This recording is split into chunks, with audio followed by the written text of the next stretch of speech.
நாடு முழுவதும் மருத்துவர்களின் பாதுகாப்பை உறுதி செய்ய 8 பேர் கொண்ட உயர்மட்ட குழு அமைத்து உச்சநீதிமன்றம் உத்தரவிட்டுள்ளது. கொல்கத்தா ஜிகர் அரசு மருத்துவக் கல்லூரியில் முதுநிலை பெண் பயிற்சி மருத்துவர் பாலியல் வன்கொடுமைக்கு உள்ளாக்கப்பட்டு கொலை செய்யப்பட்டார்.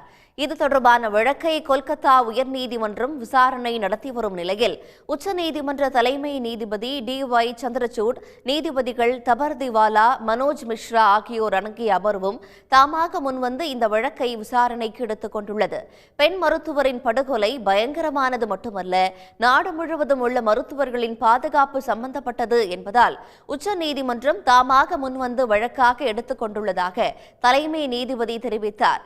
இயற்கைக்கு மாறான மரணம் என்று முதலில் எஃப்ஐஆர் பதிவு செய்துவிட்டு மாணவியின் இறுதிச் சடங்கு முடிந்து 3 மணி நேரம் கழித்து இரவு 11:30 மணிக்குத்தான் கொலை வழக்காக மாற்றப்பட்டுள்ளதாக நீதிபதிகள் சுட்டிக்காட்டினர்.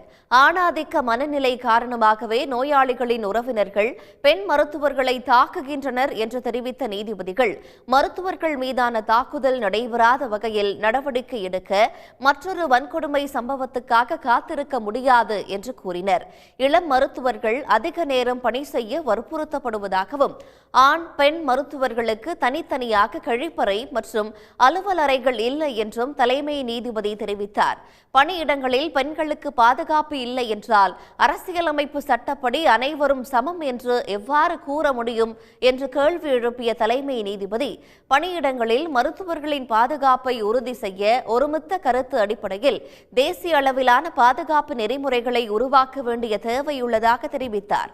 மருத்துவர்களின் பாதுகாப்பை உறுதி செய்ய 8 பேர் கொண்ட உயர்மட்ட குழு அமைத்து உத்தரவிட்ட உச்சநீதிமன்றம் 3 வாரங்களுக்குள் இடைக்கால அறிக்கையையும் 2 மாதங்களுக்குள் முழு அறிக்கையையும் தாக்கல் செய்ய உத்தரவிட்டது. மேலும் ஜிகர் அரசு மருத்துவமனையில் மருத்துவர்கள் மீண்டும் பணியை தொடங்கும் வகையில் மத்திய தொழில் பாதுகாப்பு படை பாதுகாப்பு அளிக்க வேண்டும் என்றும் உச்சநீதிமன்றம் உத்தரவிட்டுள்ளது. உள்ளூர் செய்திகள் முதல் உலக செய்திகள் வரை உங்களை சுற்றி நடக்கும் எல்லா செய்திகளையும் நொடிக்கு நொடி அறிந்து கொள்ள சன் நியூஸ் வாட்ஸ்அப் சேனலை ஃபாலோ செய்யுங்கள். QR கோடை ஸ்கேன் செய்து சன் நியூஸோடு இணைந்திருங்கள்.